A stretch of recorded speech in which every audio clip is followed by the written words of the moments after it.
අද දේශනාව මදක් ඇතැම් අයට ගැඹුරු වෙන්නත් පුළුවන්. එකපාරම අවබෝධ කරගන්න අපහසු කාරණා තියෙන්නත් පුළුවන්. අද මේ සාකච්ඡා කරන කාරණාව වැඩියෙන් විශේෂයෙන් භාග්‍යතුන් වහන්සේගේ මේ දේශනාව ටීකාවේ සහ අභිධර්ම අට කතාවේ කොයි විදිහටද පැහැදිලි කරලා තියෙන්නේ කියන කරුණු ටිකක් තමයි අද දේශනාවේදී මේ පළවෙනි කර්මස්ථානයේ සම්බන්ධව සාකච්ඡා කරන්න බලාපොරොත්තු වෙන්නේ. ඒ නිසා මදක් ගැඹුරු වෙන්න පුළුවන්. නමුත් මේ දේශනාවම දෙතුන් වතාවක් ඔබ ශ්‍රවණය කළොත් ඔබට ඒ ගැඹුරු බව නැති බව අවබෝධ කරගන්න පහසුව ඇති වෙනවා. එකපාරම තේරුම් ගැනීමේ අපහසුයක් තමයි ඇති වෙනවා නම් ඇති වෙන්නේ. එහෙනම් අපි ගිය අවතාවේ දේශනාව නිමා කරන්නට යෙදුනේ මේ ආතාපි කියන වචනේ තේරුම සාකච්ඡා කරමින් තමයි අපි දේශනාව නිමා කළේ. එහෙනම් ඒ වචනය අපි සාකච්ඡා කළා බොහෝ දුරට ඉවර කළා. කවදා හෝ මේ කෙලෙස් අඩු කරන, කෙලෙස් තවන, කෙලෙස් නැති කරන වීරිය තමයි මේ ආතාපි වීරිය කියන්නේ කියලා අපි සාකච්ඡා කළා. ඒ කෙලෙස් කොහොමද නැතිකරන්න ක්‍රමක්‍රමයෙන් අපි පුරුදු විය යුත්තේ, එළඹිය යුත්තේ කියන කාරණාව අපි අර රත්තරන් මුද්දක උදාහරණයක් අරගෙන ඒක සාකච්ඡා කළා. ටික තවමින් තමයි මේක වෙනස් කරනවා නම් වෙනස් කරන්න පුළුවන් වෙන්නේ. එහෙනම් කෙලෙස් තවන වීරිය හොඳටම තවලා දැම්මට පස්සේ ඒ මුද්දට අපිට ඕන දෙයක් කරන්න පුළුවන්. එහෙනම් මේ ක්ලේශ ධර්මයෙන් දීර්ඝ කාලයක් අපේ සිත තුළ ඝන වෙමින්, තද වෙමින්, එක උඩ එක නගිමින් පැවතිච්ච මේ ක්ලේශ ධර්මයන් එකපාරම ගලවලා අයින් කරන්න පුළුවන්කමක් නැහැ. ක්‍රමක්‍රමයෙන් මේ කෙලෙස් ඉවත් කරගන්න තමයි මේ ආතාපි වීරිය කියලා කියන්නේ. එහෙනම් ආතාපි කියන වචනේ අපි එහෙම සාකච්ඡා කළා. ඊළඟට පින්නතුනි මේ මාර්ගඵල සොයාගෙන යන ගමන ඒක කවදා හරි දවසක මාර්ගඵලයක් හොයාගෙන ඉස්සරහට යන්න ගමන ආරම්භ කරන්න අපිට බෑ. එහෙනම් ඉස්සලා අපි මාර්ගඵල හොයන්න අවශ්‍ය මූලික කාරණාවට එළඹෙන්න ඕනේ. මේ ක්‍රමක්‍රමයෙන් කෙලෙස් තවනවා කියලානේ අපි සඳහන් කළේ. එහෙනම් එහි මූලික කාරණාව මොකක්ද කියන එක අපි මේ දේශනාවේ බොහෝ තැන්වල සාකච්ඡා කළා. භාග්‍යවතුන් වහන්සේ සරණ යාම. එහෙම නැත්නම් තෙරුවන් සරණ යාම කියන කාරණාව. තෙරුවන් සරණ ගිහිල්ලා ඊළඟට අපි ක්‍රමක්‍රමයෙන් සිල් ආරක්ෂා කරන්න පටන් ගන්නවා. අපිට තියෙන ප්‍රාථමිකම සීලය පංච සීලය. එතනින් පටන් අරගෙන අපි ටික වෑයම් කරනවා. අෂ්ටාංග සීලය, නවාංග සීලය, දසාංග සීලය, අනගාരികා දස සීලය ආදි වශයෙන් මේ සිල් වලට මාරු වෙමින් සිල් ආරක්ෂා කරමින් මේ කාරණාව ප්‍රගුණ කර ඉස්සරහට යනකොට අපිට මේ මාර්ගය අවබෝධ වෙනවා මිසක් මාර්ගය හොයාගෙන සිල් රකින්නවා කියන කාරණාවක් නැහැ. මුල ප්‍රගුණ කරලා මාර්ගයට යනවායි කියන එකයි මෙතන සඳහන් කරන්නේ. එහෙනම් ක්‍රමක්‍රමයෙන් ශ්‍රද්ධාව, සීලය, ත්‍යාගය, ප්‍රඥාව ආදී පිළිවෙලින් වෙනම මේ ගමන යන්න ආරම්භ කළ යුතුයි කියලා සඳහන් කරනවා. ශ්‍රද්ධාව තියෙන්න ඕනේ, සීලය තියෙන්න ඕනේ, ත්‍යාගය තියෙන්න ඕනේ. මෙන්න මේ පිළිවෙලට මේ ගමන යන්න පටන් ගන්න ඕනේ. ඊළඟට සඳහන් කරනවා ක්‍රමානුකූලව ඒ දියුණු වෙන විට ප්‍රඥාව මාර්ගයෙන් ලැබෙනවා. මේ මාර්ගයට නෝට ප්‍රඥාව කියන ධර්මතාවය ක්‍රමානුකූලවයි ඒක ලැබෙන්නේ. මේ කාරණාව අපි ටිකක් ඉදිරියට සාකච්ඡා කරනවා කොහොමද මේ ක්‍රමානුකූලව ලැබෙනවා කියලා කියන්නේ කියන කාරණාව. නමුත් සඳහන් කරනවා පින්නතුනේ මේ කෙලෙස් ඉබේ අයින් වෙනකම් බලාගෙන හිටියොත් කවදාවත් කෙලෙස් ධර්මයන් කියනවා ඉබේ අයින් වෙන්නේ නැහැ. කෙලෙස් ඉවත් කරන්නම වෑයම් කරන්න ඕනේ. අන්න ඒ ක්‍රමානුකූලව කෙලෙස් ඉවත් කරන්න, කෙලෙස් තවන්න, තව ඉවත් කරන්න දරණ වෑයමට තමයි මෙතන ආතාපි කියලා සඳහන් කරන්නේ. ක්‍රමානුකූලව කෙලෙස් ප්‍රහීණය කරනවා. එහෙනම් ආතාපි සම්පජානෝ. එතකොට මොකද්ද මේ සම්පජානෝ කියන වචනේ තේරුම? ඔව් සම්පජානෝ කියලා කියන්නේ ප්‍රඥාව එහෙම නැත්නම් සිහිය කියන අර්ථය. ප්‍රඥාව සහිත බව. ඒකට කියනවා සම්පජානෝ කියලා. ප්‍රඥාව සහිත බව. සම්පජඤ්ඤ සංඛ්‍යාත ඥානේන සමන්නාගත.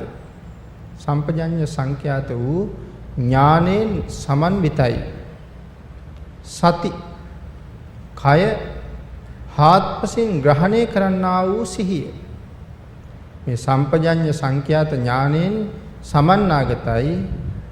මේ කය හාත්පසින් ග්‍රහණය කරගන්න සිහිය. කය හාත්පසින් ග්‍රහණය කරගන්න සිහිය කියලා කියහම අපි ගිය දේශනාවේ සාකච්ඡා කළා මේ සිහිය මදි වුණොත් සිහියෙන් තොරව ඉන්න වෙලාවට කොයිතරම් අකුසල් සිද්ධ වෙනවද කියන කාරණාව. එහෙනම් කය හාත්පසින් ග්‍රහණය කරගන්නා වූ සිහිය. මේ කයේ ඒ ඉන්ද්‍රියයන්ගෙන් අකුසල් සිද්ධ වෙන්න පුළුවන්. අපි නොදැනම ඒවා සිද්ධ වෙනවා. අපි කෙනෙක් එක්ක කතා කර කර ඉන්නවා. ඒ කතා කර කර ඉන්නකොට සමහරලාට අපි ඉස්සරහින් පොඩි කූඹි රෑනක් යනවා. මේ පුජ්‍යලයට එක්ක කතා කරනවා. නමුත් සිහියක් නැති නිසා අර මාපට ඇඟිල්ලෙන් අර කූඹියා එක පාගනවා. එහෙම කෙරෙනවා සිහි නැති නිසා. එහෙම නැත්නම් මේ තව කෙනෙක් එක්ක කතා කර කර ඉන්නවා. මේ මදුරුවෝ ඉගිල්ලා එනවා. අර කතා කරන අතරේම අපි මදුරුවන්ට ගහනවා. එහෙනම් මේ ඒ ඉන්ද්‍රියයන්ගෙන් ඒ අවස්ථාවන් වල අකුසල් සිද්ධ වෙන්න පුළුවන්. එහෙනම් හාත්පසින් කය අනුව සිහිය පිහිටවනවා. කය දෙස හාත්පසින් බලනවා. ඒ කියන්නේ මේ ඉන්ද්‍රියන් කිසිම දෙයක් සිහියෙන් තොරව පාවිච්චි කරන්නේ නැහැ. එහෙම පාවිච්චි නොකර ඉන්න වෑයම් කරනවා. ඉන්ද්‍රියන් ක්‍රියාත්මක කරන්න හදනකොට ඒ හැම ඉන්ද්‍රියක් එක්කම සිතක් ක්‍රියාත්මක වෙනවා. කෙටියෙන් කියවොත් අපිට මේ ඇහි පිල්ලමක්වත් හොලවන්න බෑ සිහි නැත්තම්.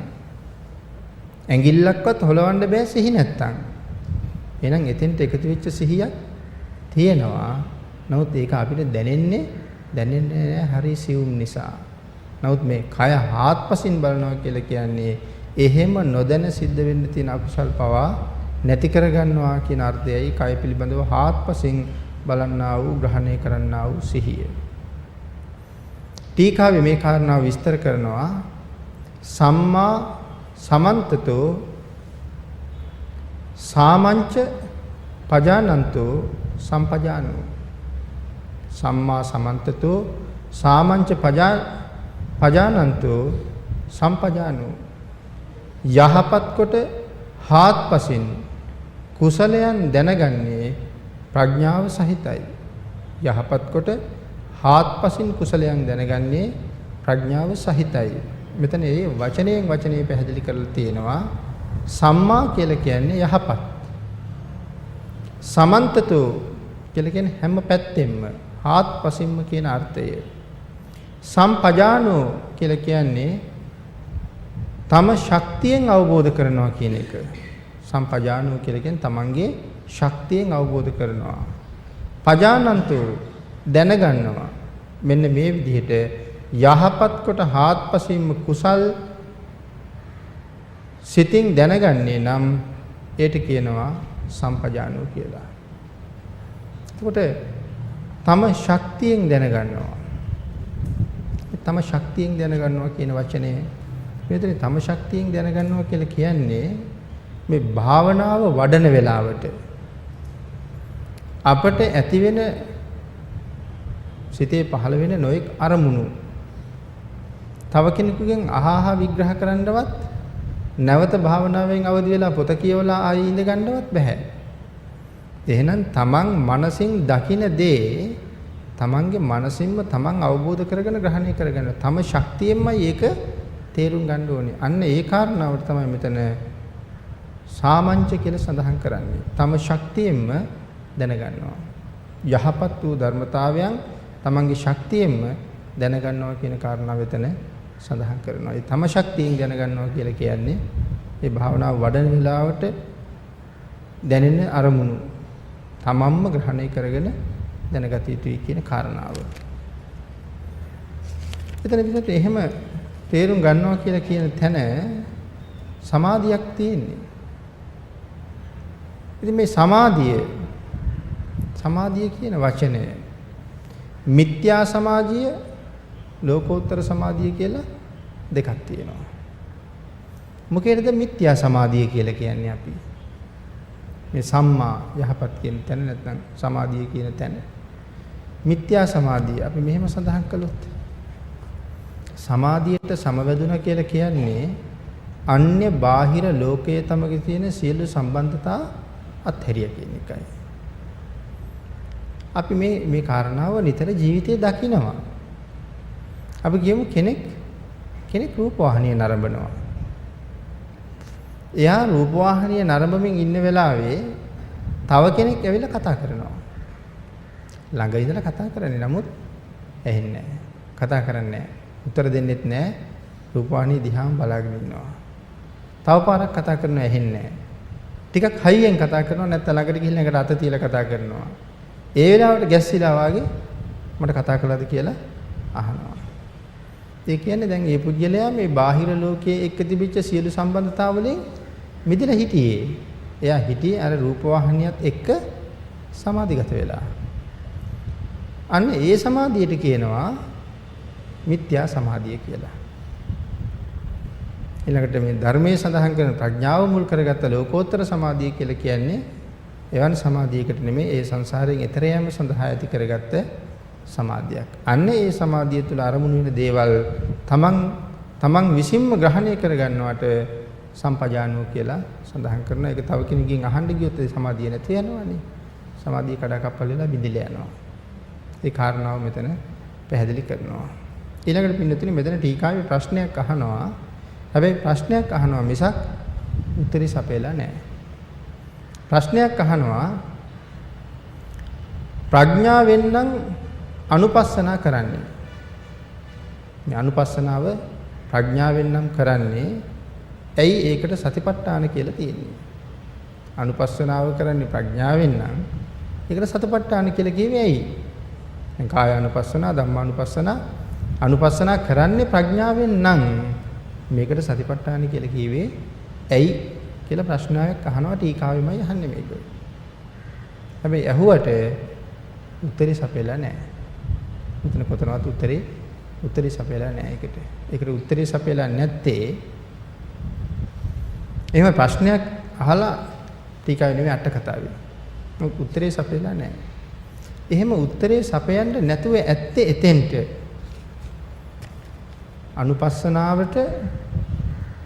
අනුපස්සනාවට ඇයි සිහි ප්‍රඥාවෙන් නම් අනුපස්සනා කරන්නේ? ඇයි ඒකට සතිපට්ඨානය කියලා කියන්නේ? නමුත් මේ කාරණාවම සතිපට්ඨාන කියන වචනේ ඔස්සේ භාග්‍යතුන් වහන්සේ පැහැදිලි කරලා දීලා තියෙනවා. එහෙනම් මේ ප්‍රශ්නෙට උත්තරේ සපයලා නැතුව ඇත්තේ අටුවාවේ. ඒ ටික අපිට නිවන් දැකීම සඳහා අවශ්‍ය කාරණාවක් නොවෙන්න ඇති. භාග්‍යතුන් වහන්සේ අපිට නිවන සඳහා අවශ්‍ය දේවල් විතරයි දේශනා කරලා තියෙන්නේ. අපිට නිවන සඳහා අවශ්‍ය දේ විතරක් භාග්‍යතුන් වහන්සේ දේශනා කළා කියන හොඳම උදාහරණයක් සපයන සූත්‍රයක් තමයි මජ්ක්‍ධිම නිකායේ උපාලි සූත්‍රය. උපාලි කියලා කියන්නේ නිගණ්ඨ ශ්‍රාවකෙක්. භාග්‍යතුන් වහන්සේ දකින්න පළවෙනි දවසේ එන්නේ භාග්‍යතුන් වහන්සේත් එක්ක වාද කරන්න එන උපාලි භාග්‍යතුන් වහන්සේගෙන් ධර්ම ශ්‍රවණය කරලා භාග්‍යතුන් වහන්සේගේ එක ගුණයක් ගානේ ගාථා 10 කියා ගුණ වර්ණනා කරනවා. ඒ කියන්නේ ගාථා 100ක් කියනවා. ගුණ 10කට ගාථා 100ක් කියනවා. එතකොට මෙයාට එහෙම ගාථා 100ක් හදන්න භාග්‍යතුන් වහන්සේගේ ගුණ දැනගන්න උපාලිට කරපු දේශනාව මේ ත්‍රිපිටකයේ කොහෙවත් නැහැ. ඒ කියන්නේ භාග්‍යතුන් වහන්සේ දේශනා කරපු සියලුම ධර්මය ත්‍රිපිටකේ නැහැ කියලායි ඒ කියන්නේ. ඒ කියන්නේ අද ත්‍රිපිටකයට ඒක කවුරුවත් එකතු කරලා නැතුවද? එකතු කරලා නැතුව නෙමෙයි. නමුත් ඒ කොටස උපාලිට දේශනා කළා මිසක් ඒ කොටස නැති වුණා කියලා අපේ නිවනට බාධාවක් වෙන්නේ නැහැ. අන්න ඒ නිසා මෙතනත් මේ ප්‍රශ්නයක් අහලා තියෙනවා. නමුත් ප්‍රශ්නෙට උත්තරයක් සපයලා නැහැ. ඒක අපිට ඒ තරම් අදාළ නැති නිසා වෙන්න ඇති. අයම්පන යස්මා සතියා ආරම්මණං පරිග්ගහිත්වා යම් හේතුවකින් සිහියෙන් අරමුණ හාත්පසින් ග්‍රහණය කොට පඤ්ඤාය අනුපස්සති ප්‍රඥාව අනුව බලනවා නම් ඇයි මෙතන සතිපට්ඨානය කියන්නේ කියන කාරණාවත් ආපහු අහනවා. ප්‍රඥාව අනුව බලනවා නම් ඇයි සතිපට්ඨාන කියලා කියන්නේ. ඊළඟට පින්නතුනි සඳහන් කරනවා ප්‍රඥාව හැම වෙලාවෙම යෙදෙන්නේ නැහැ. ප්‍රඥාව යෙදෙන්නේ ඥාන සම්පයුක්ත සිතකින් බලද්දී විතරයි. ප්‍රඥාව යෙදෙන්නේ ඥාන සම්පයුක්ත සිතකින් බලන වෙලාවට විතරයි ප්‍රඥාව යෙදෙන්නේ. එතකොට ඥාන විප්‍රයුක්ත වෙලාවට ඇයි ප්‍රඥාව යෙදෙන්නේ නැත්තේ? රහතන් වහන්සේටත් ඥාන විප්‍රයුක්ත සිත් පහළ වෙනවා. ඒ රහතන් වහන්සේටත් ඥාන විප්‍රයුක්ත සිත් පහළ වෙනවා කියලා කියහම ඒ කියන්නේ සිහියෙන් තොර සිත් රහතන් වහන්සේට පහළ වෙන්න පුළුවන්ද? සිහිය නැති සිත් රහතන් වහන්සේට පහළ වෙන්න පුළුවන්ද කියන කාරණාවක් මෙතන තියෙනවා. ඒ කාරණාව පැහැදිලි කරනවා වෙන්නතුනේ සිහිය නැති සිත් රහතන් වහන්සේටත් පහළ වෙන්න පුළුවන්. හැබැයි පුළුවන් කියලා කීවට රහතන් වහන්සේ සිහි නැතුව ඉන්නවද? නෑ. ඒ කාරණාව මෙන්න මේ විදිහට පැහැදිලි කරනවා. රහතන් වහන්සේ ඥාන විප්‍රයුක්ත සිත් රහතන් වහන්සේට ඇති වෙනවා කියලා සඳහන් කරනවා. නමුත් කිසිම මොහතක සිහියෙන් තොර වෙන්නේ නැහැ. සිහිය නැති සිත් පහළ වෙනවා. නමුත් සිහියෙන් තොර වෙන්නේ නැහැ. උන්වහන්සේ සිහිය මතම ඉන්නවා. එතකොට සිහිය නැති සිත් පහළ වෙනවා. සිහියෙන් තොර වෙන්නේ නැහැ. මේක තේරුම් ගන්න අපහසු වෙනවා. එතකොට සිහිය නැති සිත් පහළ වෙන්නේ නැත්තම් උන්වහන්සේ සිහියෙන් තොර වෙන්නේ නැත්තම් කොහොමද සිහිය නැති සිත් පහළ වෙන්නේ? මේ කාරණාව අපි සාකච්ඡා කරමු. මේ සඳහන් කරලා තියෙන කාරණාවෙන් පස්සේ සඳහන් කරනවා රහත් වෙන්න කලින් ඉඳලම උන්වහන්සේ මහා සිහියක් පවත්තලයි තියෙන්නේ. අපි කලින් දවසක සාකච්ඡා කළා විදර්ශනා ඥාන මට්ටමක් ලබා ගන්න කෙනෙකුට තියෙන සිහිය පිළිබඳව. වාඩි වෙලා ඉන්න පුද්ගලයා Taman ළඟට අන්තිම ගත්ත අවයවය ගත්තේ කොහොමද? ඒක තිබ්බ තැනට ආපහු දිගාරින්නේ කොහොමද? ඒ අවයවය එතන තියලා නැගිටින්නේ කොහොමද? මෙතෙන්ට ආපු විදිහට මාපස්සට යන්නේ කොහොමද? එතකොට ඒ තරම් පුදුම සිහියක් තියෙන්නේ සෝවාන් ආර්ය ශ්‍රාවකයාට නෙමෙයි. තාම මේ විදර්ශනා ඥාන මට්ටමකට ආපු කෙනෙකුට. තාම සෝවාන් වෙලා එහෙම නැහැ. එතකොට ඒ කෙනාටත් එච්චර සිහියක් තියෙනවා නම් මේ රහතන් වහන්සේට මොන තරම් සිහියක් තියෙන්න ඕනේද? සෝවාන්, සකදාගාමි, අනාගාමි කියන අවස්ථා තුනම පහු කරලා ගිහිල්ලා ඉන්නේ. අන්න ඒ නිසා සඳහන් කරනවා උන්වහන්සේ මුල ඉඳලම මහා ලොකු සිහියක් පවත්වලයි තියෙන්නේ. රහත් වෙන්න කලින් ඉඳලම ඒ සිහිය පවත්වලා පුරුදු කරලා තියෙනවා. ඒ නිසාම රහතන් වහන්සේ මහා සිහියකින් යුක්තයි. ඒ සිහියෙන් යුක්ත නිසා තමයි උන්වහන්සේට රහත් බව ලැබුණේ. සිහිය නැත්තම් රහත් බව ලැබෙන්නේ නැහැ. සිහියේ උපරිම තැනට ඇවිල්ලා තමයි උන්වහන්සේ රහත් බව ලැබුවේ. නමුත් සඳහන් කරනවා රහත් මාර්ගයේ සිත ඇති වුණා කියලා සිහිය නවත්තන්නේ නැහැ. මම රහත් වුණා කියලා උන්වහන්සේ සිහිය පවත්වන එක නවත්තන්නේ නැහැ. ඒත් සිහියෙන් තමයි කටයුතු කරන්නේ. නිවන් දකින්න තුරුම සිහියෙන් ඉන්නවා. ඒ කියන්නේ උන්වහන්සේ දැන් නිවන් අවබෝධ කරලා ඉන්නේ. නමුත් පරිනිර්වාණ ධාතුවෙන් සැතපෙන කම්ම උන්වහන්සේ සිහියෙන්ම තමයි මනාව වූ සිහියෙන්මයි කටයුතු කරන්නේ. එහෙමනම් මේ මොන සිහියද? සතිපට්ඨානයි කියලා තියෙන්නේ කුසල් අකුසල් පිළිබඳව සිහිය තියෙනවා කියලා. ඔන්න අපේ අර ප්‍රශ්නෙට උත්තරي හම්බ වෙනවා. රහතන් වහන්සේට විප්‍රයුක්ත සිත් පහළ වෙන්නේ කොහොමද? සිහිය නැති සිත් පහළ වෙන්නේ කොහොමද? උන්වහන්සේ ඉන්නේ සිහියෙන්. නමුත් සිහිය නැති කටයුතු කරන්නේ කොහොමද? මොන කාරණාව සඳහාද උන්වහන්සේ සිහියෙන් ඉන්නේ? කුසල් අකුසල් කටයුතු සඳහා විතරයි සිහිය පවත්වන්නේ. වෙන සාමාන්‍ය කාරණාවල් සඳහා සිහිය පවත්වන්නේ විශේෂයෙන් නැහැ. සිහි තියෙනවා. නමුත් විශේෂයෙන් සිහිය පවත්වන්නේ අකුසලයක් වෙනවද කුසලයක් වෙනවද කියන කාරණාව ගාව විතරයි. ඒකට උදාහරණ කීපයක් අපි මෙහෙම සාකච්ඡා කළොත්. අතීතයේ එක විහාරස්ථානයක වැඩ හිටපු අපේ ස්වාමීන් වහන්සේ නමක්. උන්වහන්සේ වැඩ ඉන්න විහාරස්ථානයේ ඉඳලා උන්වහන්සේ ආරණ්‍යයට නැත්නම් කැලෑවට වැඩම කරනවා භාවනා කරන්න. තමන් වහන්සේ වැඩ ඉන්න විහාරස්ථානයේ ප්‍රධාන දොරටුව නැත්නම් ගේට්ටුව මේ අර පැරණි ඉනි පොල්ලක් කණු දෙකක් හිටවලා පොළු කැලි දෙකක් දාලා තමයි ගේට්ටුව වහලා තියෙන්නේ. ඉතින් යන වෙලාවට සමහර වෙලාවට මේ චීවරය අල්ලගෙන ඒ ඉනිමන් පොළු ඔක්කොම අයින් කරන්නේ නැතුව කඩුල්ලේ පොළු ටික අයින් කරන්නේ නැතුව උන්වහන්සේ පොඩින් පැනලා තමයි යන්නේ පාදේ උස්සලා තියලා යන්නේ. ඉතින් හැමදාම යන්නෙත් එහෙමයි එන්නෙත් එහෙමයි. මෙහෙම කැලෑවේ භාවනා කර කර ඉන්න අතර උන්වහන්සේ දවසක මේ උතුම් වූ රහත් භාවය ලබනවා. රහත් භාවය ලැබලයි උන්වහන්සේ දැන් අද පන්සලට එන්නේ.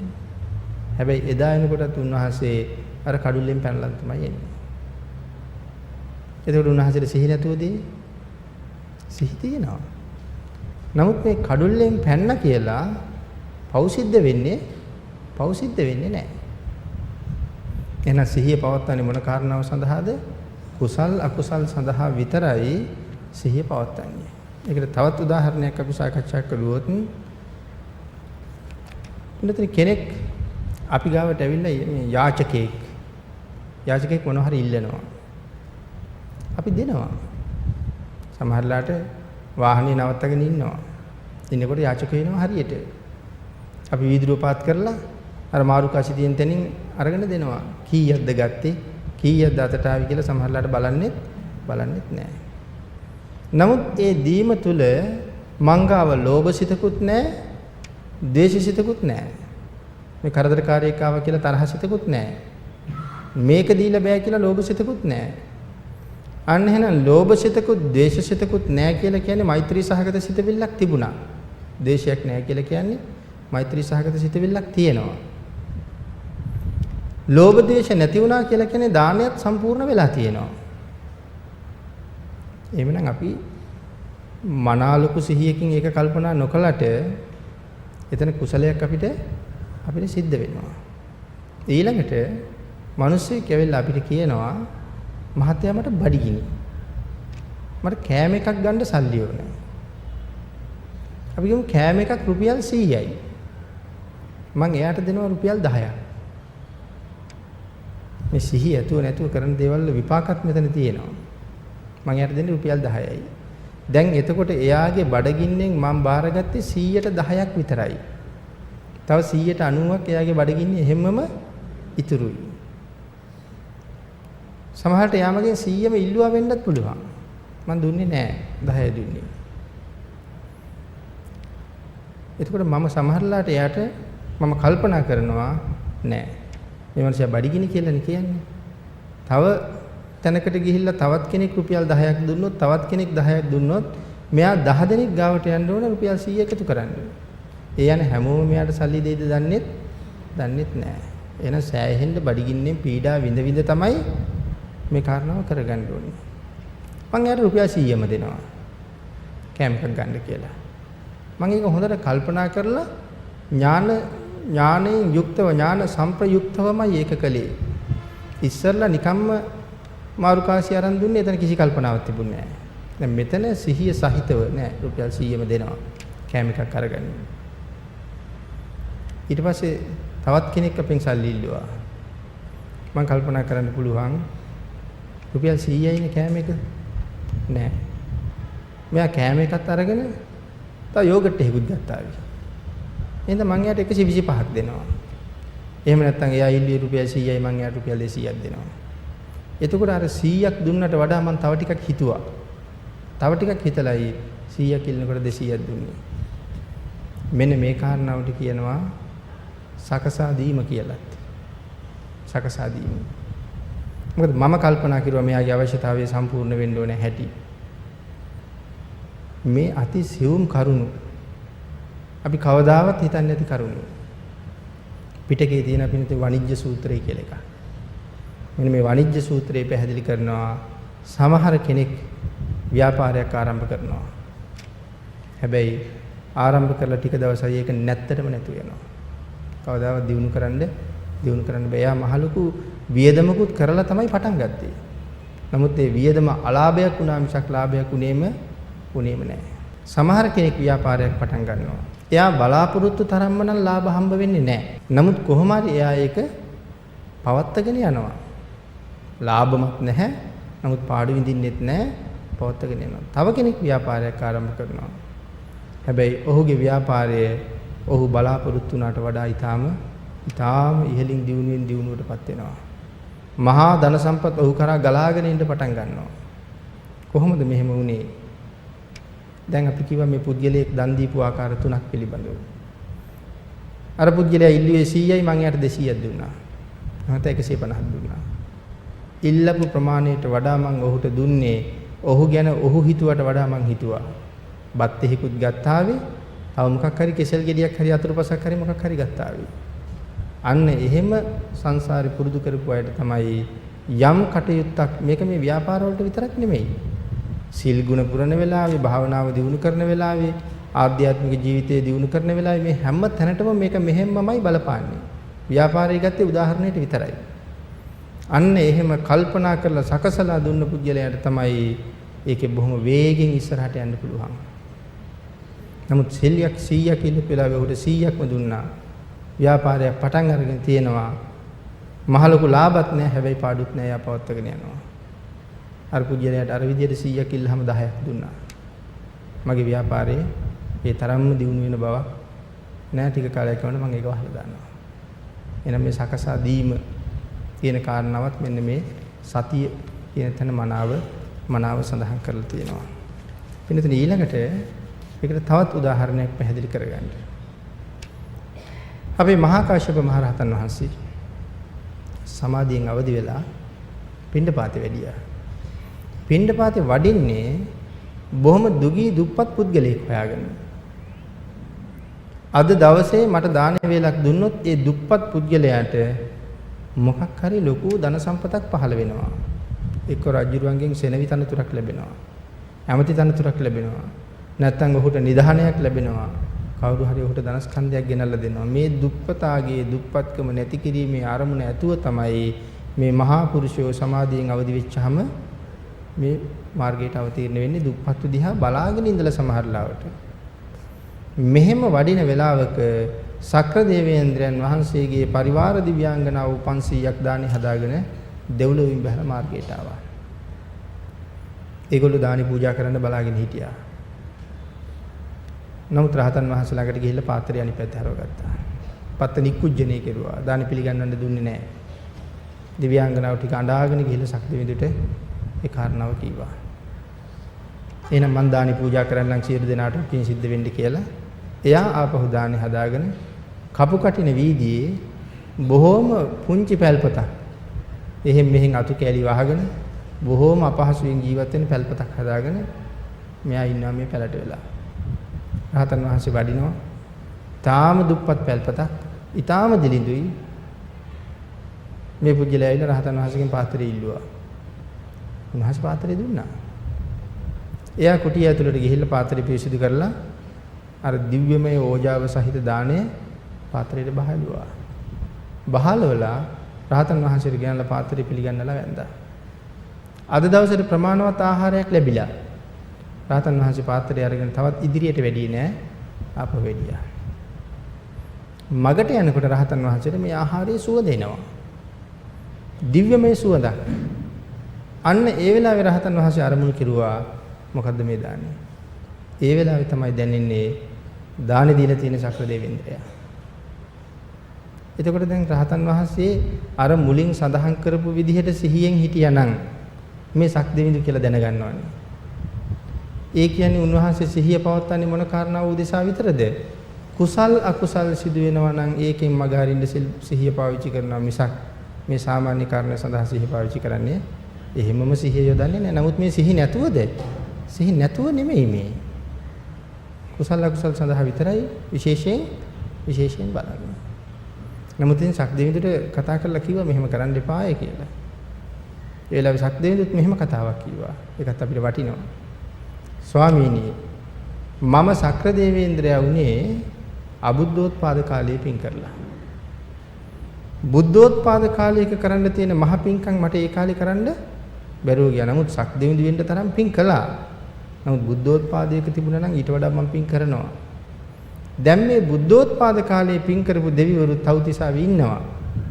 ඒගොල්ලෝ මගේ මාලිගාවේ ඉස්සරහින් එහාට මෙහාට යනවා. ඒගොල්ලන්ගේ පුදුම රැස් විහිදීමක් පුදුම තේජසක් තියෙන්නේ. ඒගොල්ලන්ගේ රැස් මගේ මන්දිරයේ ඇතුළටත් වැටෙනවා. ඉතින් සමහරట్లాට මට වඩා ඒගොල්ලෝ හරි තේජාන්විත පෙනුමයි. ඉතින් මට වඩා එහෙම තේජාන්විත පෙනුමක් තියෙන අය මගේ මාලිගාව ළඟින් යනකොට මම ලැජ්ජාවෙන් මාලිගාව ඇතුළට වෙලා ඉන්නේ.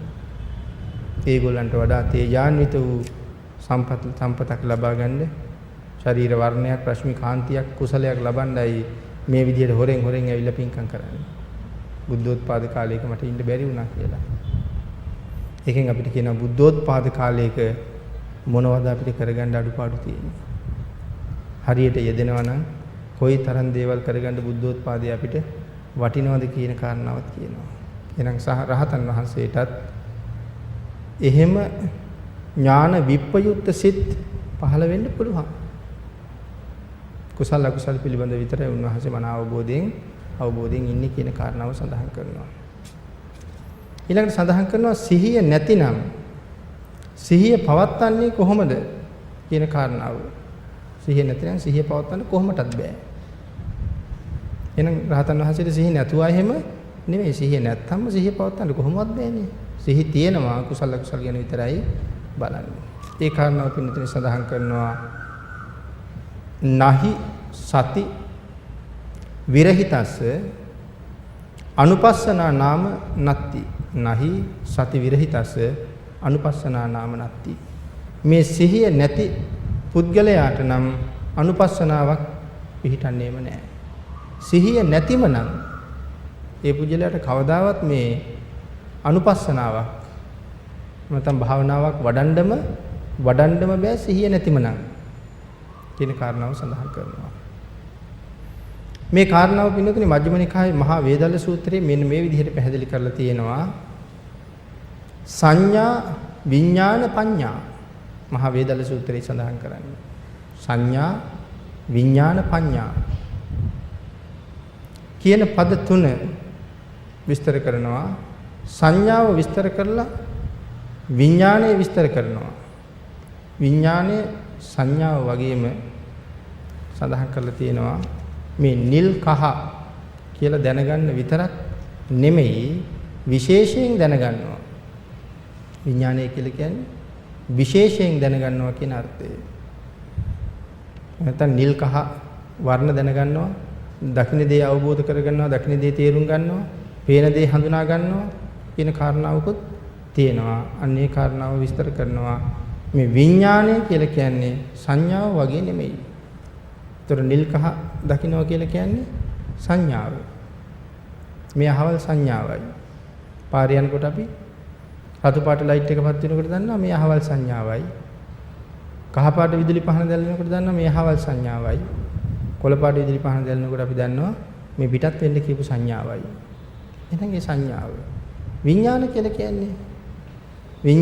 කියන්නේ මේ නිල් කහ අවබෝධ කරනවට වඩා ඊට වඩා ගැඹුරින් යමක් විශේෂයෙන් දැනගන්නවට කියනවා විඥානය කියලා. නම් පඤ්ඤා කියලා කියන්නේ ඊටත් වඩා විශේෂ දැන ගැනීමක්. විඥාණයටත් වඩා විශේෂ දැන ගැනීමට කියනවා පඤ්ඤා කියලා.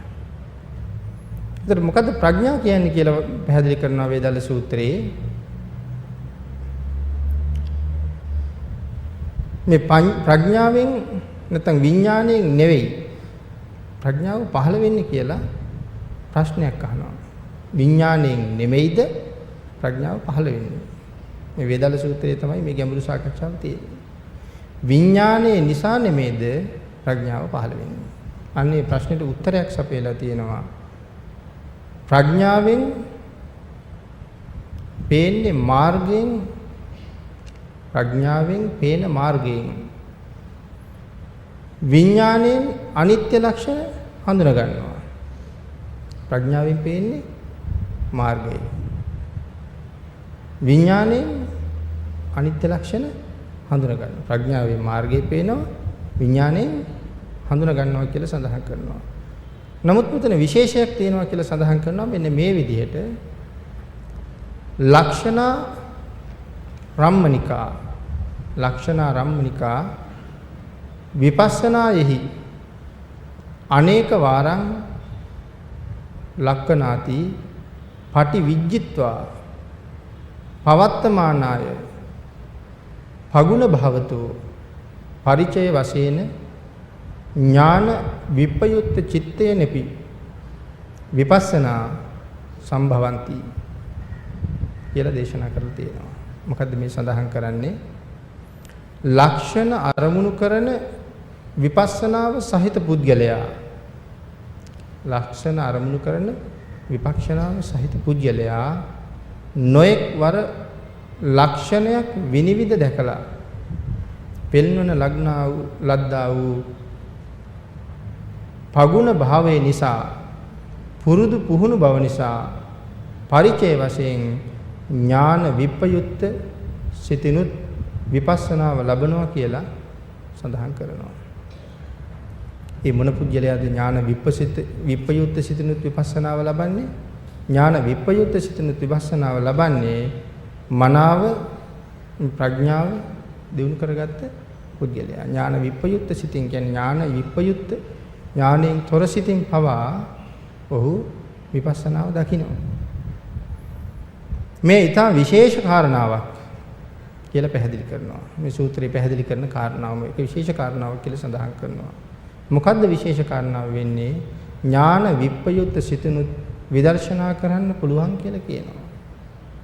ඥාන විප්පයුත්ත සිතනුත් විදර්ශනා වඩන්න පුළුවන් කියලා සඳහන් කරනවා. ඒ කොහොමද ඥාන විප්පයුත්ත සිතින් විදර්ශනා වඩන්නේ? ආපහු අහනවා ඥාන විප්පයුත්ත සිතින් විදර්ශනා කරනවා නම් ඒ වෙලාවට ප්‍රඥාව නැහැ. ඒ නිසා තමයි මේ ප්‍රඥාවෙන් දැනගන්නා වූ මේ පජානාති කියන ක්‍රමය තිබුණට සතිපට්ඨාන කියන නම ලබා දුන්නේ කියලා කියනවා.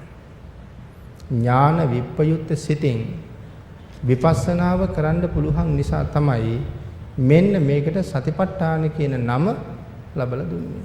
එහෙනම් මුලින්ම ප්‍රශ්නයක් අහලා තිබ්බා. එහෙමනම් ඇයි මේකට සතිපට්ඨාන කියලා කියන්නේ? ඒ නිසා සඳහන් කරනවා ඥාන විප්පයුත්ත සිතුනුත් විදර්ශනා වඩන්න පුළුවන් නිසා මේකට සතිපට්ඨාන කියලා සඳහන් කරලා තියෙනවා. සිහිය හැම කල්හිම පැවැත්විය යුතු නිසා ඒක පෙන්눔 කරලා තියෙනවා. සංයුත්ත නිකායේ බොජ්ජංග පිළිබඳව තියෙන සූත්‍රයක භාග්‍යතුන් වහන්සේමයි මේකත් පැහැදිලි කරන්නේ. සංයුත්ත නිකායේ බොජ්ජංග ධර්ම පිළිබඳව සඳහන් වෙන සූත්‍රයකයි මේ කාරණාව පැහැදිලි කරන්නේ. සතින්ච ත්වාහම් භික්කවේ සබ්බත්තිකං වදාමි. සතින්ච ත්වාහම් භික්කවේ සබ්බත්තිකං වදාමි. මහණෙනි සිහිය නම් හැම කල්හි තිබිය යුතුයි කියලා මම දේශනා කරනවා. මහණෙනි සිහිය හැම කල්හිම තිබිය යුතුයි කියලා මම පැහැදිලි කරනවා දේශනා කරනවා. මොකද මේ වීර්ය, ප්‍රීතිය, සමාධිය ආදී මේ දේවල් දෙපැත්තක තියෙන්නේ. වීර්ය, ප්‍රීතිය, සමාධිය ආදී මේ දේවල් දෙපැත්තක තියෙන්නේ. ඒ හින්දා මේ දෙක එකතු කරගන්න මනා වූ සිහියක් තියෙන්න ඕනේ නිසයි. ඇයි මේ දෙක දෙපැත්තක තියෙන්නේ කියලා සඳහන් කරන්නේ? වැඩි වුණොත් අඩු කරන්න ඕනේ. මොකද මේ වැඩි වුණොත් අඩු කරන්න ඕනේ කියලා සඳහන් කරන්නේ. වීර්ය වැඩි වුණොත් වීර්ය අඩු කරන්න ඕනේ. සමාධිය වැඩි වුණොත් සමාධිය අඩු කරන්න ඕනේ. වීර්යයත් සමාධියත් කියන දෙක සමව පවත්වන්න ඕනේ. වීරිය වැඩි වුණොත් මොනව වෙනවද? දැන් මේ භාවනා කරන පුද්ගලයා වීරිය වැඩි වුණොත් හිත විසිරෙන්න පටන් ගන්නවා. සමාධිය වැඩි වුණොත් හිත හැකිලෙන්න පටන් ගන්නවා. වීරිය වැඩි වුණොත් විසිරෙන්න පටන් ගන්නවා. සමාධිය වැඩි වුණොත් හැකිලෙන්න පටන් ගන්නවා. ඒ සමාධිය වැඩි වුණොත් හැකිලෙන්නේ. සමාධිය ඇති වෙන්න දැනෙන්නේ සුවයක්. ඒ සුවය දැනි සිහියෙන් තොරව ඒ සුවය ග්‍රහණය කරන්න පටන් ගත්තොත් ඒ පුජ්‍යලයට නිින්ද යනවා. නිින්ද එනවා. එහෙනම් ඒ කාරණාව භාවනා කරලා තියෙනවා නම් හොඳ අත්දැකීමක් තියෙනවා. සමහර ලාට මේ වගේ කටයුත්තක් කරගෙන යනකොට සමාධිය වැඩි. කොහොමද සුවයක් දැනෙනකොට අපිට නිින්ද යන ස්වභාවය වැඩි ඉන්නේ. කෙනෙක් විදුලි පංකාව නැත්නම් මේ විදුලි පංකාව ළඟ හිටියොත් වැඩි වෙලාවක් දිගහැරිලා ඉන්න වෙලාවක වගේ නිකම්ම මේ හුලං රැල්ලෙන් දැනෙන සුවයත් එක්ක නිදිබර ගතියක් එනවා. එහෙනම් සමාධියෙන් දැනෙන සුවය මේ සුවයට වඩා බොහොම ඉහළයි. එහෙනම් සමාධිය වැඩි වෙලා වීරිය අඩු වුණොත් එහෙම මෙන්න මේ නිදිමත ගතිය දැනෙන්න පටන් ගන්නවා. එහෙනම් වීරියෙන් පවත්තන්න ඕනේ මේ දෙක හරියට සමව. අන්න ඒකයි කියේ වීරිය වැඩි වුණොත් වීරිය අඩු කරන්න ඕනේ. සමාධිය වැඩි වුණොත් සමාධිය අඩු කරන්න ඕනේ. මේ දෙක තියෙන දෙපළක ඒක මනාව සිහියෙන් සමානව පැවැත්වුවේ නැත්නම් එක්ක විසිරෙනවා නැත්නම් හැකිලෙනවා. හැකිලෙනවා කියලා කියන්නේ නීවරණයක් එනවා. තීන මිද්ද කියන නීවරණය ඇවිල්ලා නිදිබර ගතියක් ඇති කරන්න පටන් ගන්නවා. එහෙම නැතුව සමාධිය වැඩි වුණොත් වීරියත් ඒ ගානටම වැඩි කරන්න ඕනේ.